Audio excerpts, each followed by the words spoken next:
திரைத்துறையில் பெரிய அளவில் முக்கியத்துவத்தை பெறாத காலகட்டத்திலேயே தனக்கு சிஎம் ஆவதுதான் தன் கனவு என த்ரிஷா பேசியிருந்தது அப்போது பொருந்தியதோ இல்லையோ தற்போதைய சூழலுக்கு நன்றாகவே பொருந்தும். தமிழ் திரையுலகில் முன்னணி நடிகையாக வலம் வருபவர் த்ரிஷா. கடந்த சில ஆண்டுகளுக்கு முன்பாக சைலண்ட் மோடில் இருந்த த்ரிஷா மீண்டும் லியோ, விடாமுயற்சி, குட் பேட் அக்லி, தக் லைஃப் உள்ளிட்ட படங்களில் நடித்து வலுவான கம்பேக் கொடுத்தார். விலங்குகள் நல ஆர்வலராக தன்னை முன்னிறுத்திக் கொள்ளும் த்ரிஷாவுக்கு நீண்ட நாட்களாகவே அரசியலுக்கு வர வேண்டும் என்ற எண்ணம் மேலோங்கி இருந்து வருகிறது. சொல்ல போனால் த்ரிஷாவை விட அவரது தாய்க்குத்தான் தன் மகனை அரசியல்வாதியாக்க வேண்டும் என்ற கனவு அதிகம் இருந்ததாகவும், இடையில் அதன் விளைவாகவே த்ரிஷாவை காங்கிரஸில் இணைக்க பேச்சுவார்த்தை நடந்ததாகவும் தகவல்கள் கசிந்தன.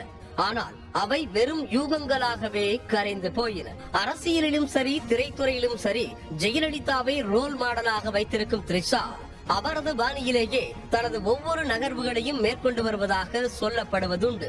அதனாலேயேதான் த்ரிஷா இதுவரை திருமணமே செய்து கொள்ளாமல் இருப்பதாகவும் கூறப்படுகிறது. இந்த நிலையில் ஜெயலலிதா எப்படி கோவில்களுக்கு யானைகளை தானமாக வழங்கி வந்தாரோ அதே ரூட்டை எடுத்திருக்கும் த்ரிஷாவும் அருப்புக்கோட்டையில் உள்ள விநாயகர் கோவிலுக்கு கஜா என்ற இயந்திர யானையை தானமாக கொடுத்திருக்கிறார். விலங்குகள் நல ஆர்வலர் என்பதால் இயந்திர யானையை வழங்கியிருப்பதாகவும் கூறப்படுகிறது.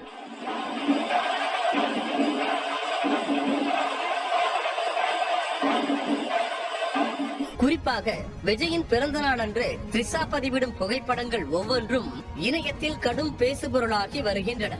இந்த நிலையில்தான் அவரது நெருக்கமான நட்பை பயன்படுத்திக் கொண்டு அரசியலில் பெரிய அளவில் பதவிகளை பெற த்ரிஷா காய் நகர்த்தி வருவதாக சொல்லப்படுகிறது. யூகங்கள் எல்லாம் உண்மையாகுமா என இனிவரும் காலம்தான் பதில் சொல்ல வேண்டும்.